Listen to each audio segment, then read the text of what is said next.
당신들은 커서 뭐 되려고 그러니. 조선시대 방송 아제스 플레이 보고 있습니다.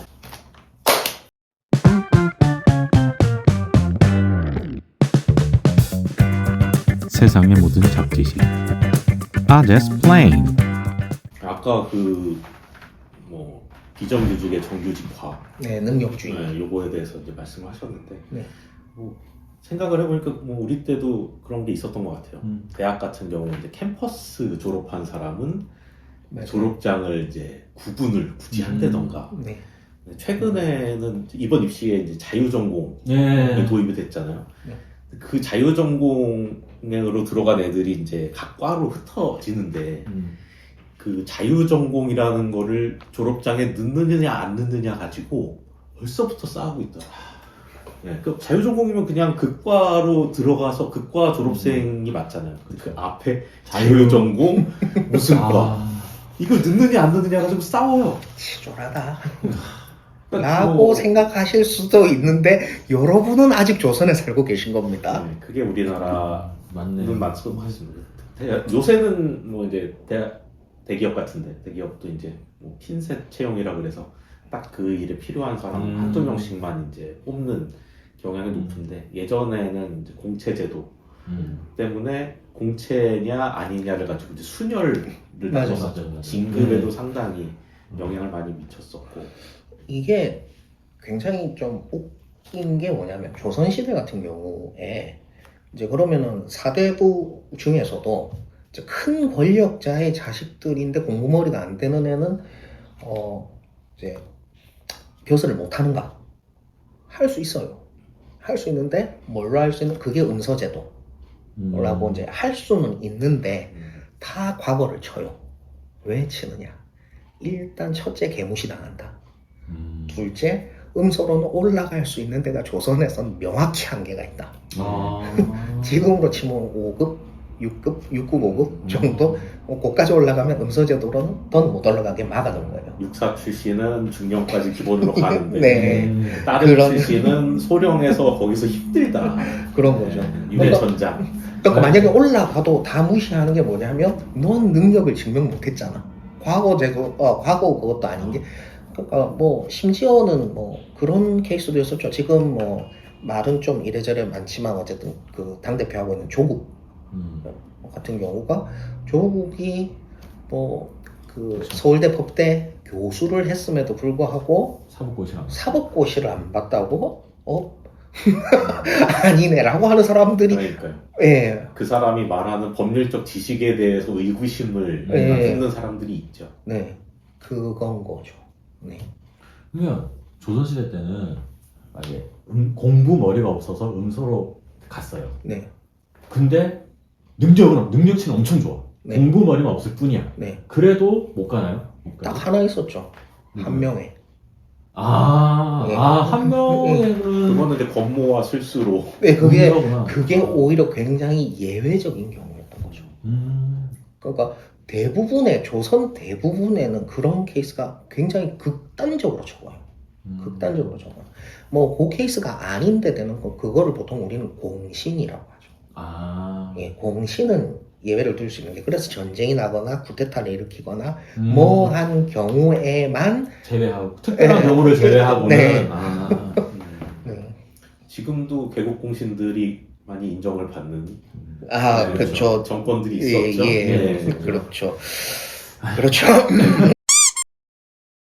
조선시대 방송 아제스 플레이 보고 있습니다. 그래서 말씀을 조금 더 드리자면, 꼭 과거제도에만 이렇게 국한돼 있느냐라고 하면, 조선은 실제로 좀 파고 보면 굉장히 좀 다른 느낌이 많을 거예요. 그러니까 조선이란 나라 자체가 어떤 나라냐라고 하면, 자, 이게 아주 살기에 좁은 땅이에요. 여기에 인구가 거의 한계까지 늘어났어요. 부양할 수 있는 부양 능력, 토지가 부양할 수 있는 능력의 한계까지 인구가 늘어났어요. 자, 여기서 이제 여러분의 선택은 뭘 하시겠습니까? 왕이라면? 네, 이제 더 이상 먹을 게 부족하다. 부족하다. 자, 여기서 무역? 네, 무역을 선택할 수 있고요. 음. 또 침략을 선택할 수도 있겠죠. 네. 그리고 굳이 더 가자면 뭐가 있느냐 하면 농업 생산력을 늘려보자가 나올 수 있고요. 예. 자, 한 가지씩 가볼까요? 예. 침략. 예. 우리가 하려고 위에를 보면 중국이 있습니다. 아, 힘들죠. 그 일본이 있다라고 생각하시는 분들은 일본. 우리가 조선 내내 끝까지 재정 적자를 기록했던 이유 중에 대표적인 게 조운선이 열악해서인데, 그러니까 세금 거두는 배가 너무 똥망이라서 태안반도를 못 건너와서 거기 꼬라박는 게 30% 정도인데, 그걸 뭐 배를 타고 일본을 가요? 네. 그 배가 꼬라박는 게 조선 기술이 부족해서. 예, 조운선의 기술이 부족해서. 예, 그 최부라는 그 양반이 쓴 표해록이라는 책에 보면 그게 나오는 게 다 꼬라박. 예, 그게 이제 사선이 그러니까 개인적으로 운영하는 배들이 나라에서 운영하는 조운선보다 훨씬 낫다. 그러니까 하여튼 조운선 기술 똥망이에요. 그러니까 배 기술은 말아먹었고, 자, 우리 이순신 장군이 판옥선 얘기하는데 판옥선도 조운선. 뭐 장점이 있어요. 뭐 안정적이고 뭐하고 대신에 한 가지 장거리 원항 하늘을 못 갑니다. 여기서 여기 갈 네, 때만 사용하던 배고. 네. 그러니까 이 기술은 없었어요. 그러니까 뭐 그럼 굳이 위로 가면 중국 쳐야 되는데 중국이랑 힘들고. 예, 예 불가능해요. 그 다음에 무역을 한다. 그래 누구랑? 다시 한번 말씀드리지만 우리의 좋은 기술은 똥망이었고, 무역을 하려고 보면 위에 보면 중국 있고 배 타고 가끔 들어오는 일본 애들 있는데, 네, 일본은 보통 와서 먼저 이제 돈을 주고 거래를 한다기보다는 칼을 들고 거래를 했죠. 예, 우리는 그걸 외구라고 부르기로 했어요. 그러니까 외구랑 거래, 이건 안 뺏기는 게 낫겠죠. 중국이랑 거래인데 봅시다. 중국이랑 무역을 하려면 우리가 뭔가를 팔 게 있어야 돼요. 우리한테 있는 건 중국이 다 있어요. 그렇지. 우리가 중국에서 사오기만 해야 돼요. 과연 무역은 좋은 선택이었을까요? 예, 무역도 안 돼요. 그럼에도 불구하고 무역을 했던 나라가 있어요. 이 땅에. 어디? 고려. 그렇죠. 그래서 고려 같은 경우에는 엄청 흥하긴 했는데, 고려는 어떻게 그게 가능했느냐? 일단 걔들은 배 기술이 좀 있었고, 병난도까지, 예, 해외에서 여러 나라에서 들었고, 그보다 더 그거 가능했던 큰 이유가 뭐냐라고 하면 원 간섭기를 거치면서 원나라가 세계 제국이었잖아요. 그러면 실크로드든 뭐든 거기 묻어갈 수 있어서 이게 가능했죠. 그러면 그걸로 해결된 거 아니냐, 고려가 더 대단한 거 아니냐라고 하는데, 그렇게 그 자기 자본이라고 해야 되나, 기초 체력이 부족한 나라가 무역으로 펌핑을 했더니 고려에 무슨 일이 벌어졌습니까?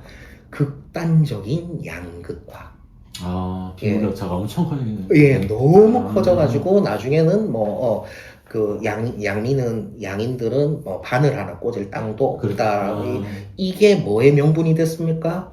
혁명이라고 하는, 예, 조선 신진 사대부들이 조선을 세우는 나라에, 예, 이게 되죠. 그러면 그렇게 뒤엎은 나라가 이제 다시 무역하자라고 하면 안 되지. 예, 이거는 니들 뭘 위해 혁명했니? 정통성이 네. 무너져 버리는 거니까. 네, 가 되는 거고, 애초에 정도전은 나라를 그렇게 설계하지도 않았어요. 굉장히 묘한 나라를 설계했는데, 그걸 좀 이따 말씀드릴 건데, 어쨌건 그러다 보니까 무역도 안 돼요. 예. 그러면 농업기술 열심히 했어요. 열심히 했는데, 이 농업기술에 대해서는 뭐 나름 농사직설부터 시작해서 세종 때부터 조선 기간 끝날 때까지 농업을 키우려고 엄청나게 노력을 했는데, 문제가 있어요. 뭐 조선 초기에는 뭐 논도 나오기 전이에요. 이모작은 나중에 나왔고 아예 논도 나오기 전이에요. 그랬는데도 어떻게든 키운다고 했음에도 불구하고 실제로 농업 생산성이 우리나라만의 문제가 아니에요. 세계적으로 높아지는 건 언제부터냐? 구안호라고, 이제 새가 똥 싼 거 굳어가지고 그걸 구안호라고 불러요. 구안호를 발견하기 전에는 농업 생산력은 지력을 넘어서지 못합니다. 질소비료가 사람들을 많이 살렸죠. 그렇죠. 그러니까 질소고정법이 나오게 된 건 1차 세계대전 때예요. 굉장히 늦게 나왔네요. 네.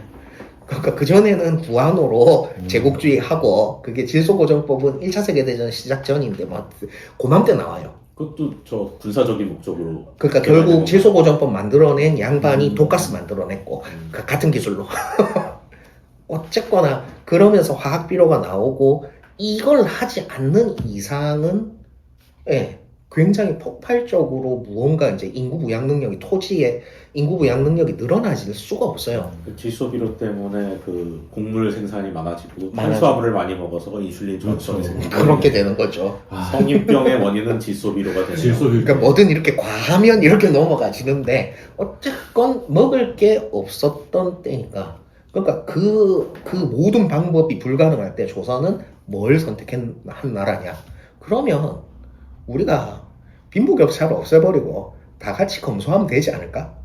아. 그러면 하루 두 끼만 먹자. 뭐 이런. 뭐 그런 느낌으로 파격적인. 예. 어, 그러니까 고난의 행군. 그게 돼이라고 생각하시겠지만 그게 놀랍게도 만들어낸 게 정도전 완성한 게 세종대왕으로 보거든요. 그러니까 이거는 제 학설입니다. 예. 그래서 조선이 완성됐는데 조선은 단 하나 엄청난 약점이 있습니다. 이거는 저 말고도 몇몇 역사학자들이 역사에 그 연구지에다가 쓰는 용어예요. 실제로 쓰는 용어인데 조선을 부르는 말 중에 뭐가 있느냐면 지루국가라고 해요. 아 조루국가라고 해요. 조루국가. 조루국가. 용어를.